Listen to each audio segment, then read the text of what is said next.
من سوال آخر این بخش رو بپرسم راجع به کریم باقری. گیورگی، میدونی از لحاظ کاراکتر یه شخص ویژه است تو تاریخ باشگاه پرسپولیس، یعنی ما به ازا نداره. توی این پست مربیگری چطور بود؟ توی این یه ماهی که با هم دیگه کار کردید، قبلا بیشتر کار کردید ولی وظیفش فرق کرد.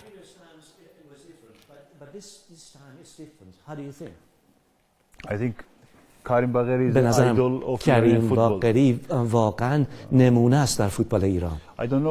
من نمیدونم چرا نمیخواد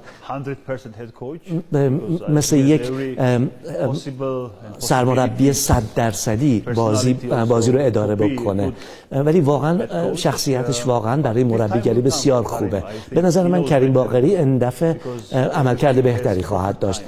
به نظر من اوضاع برای او مناسبه، ولی بالاخره باید به نظر من کار سختی رو داره تجربه میکنه و به نظرم نمیاد که کار آسونی داشته باشه. برای ما هم کار سختیه.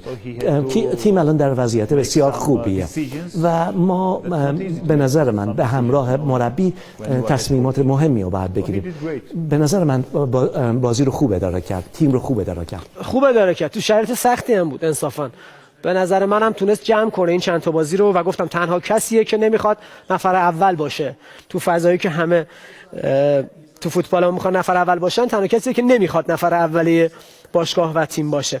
ولی خب تونست این مدت رو جمع بکنه. بهش خسته نباشید میگم، به کادرشون آقای سجل حسینی، مرداد که جدید اضافه شد، مرداد خانبان و بقیه کسایی که مدت رو گذروندم.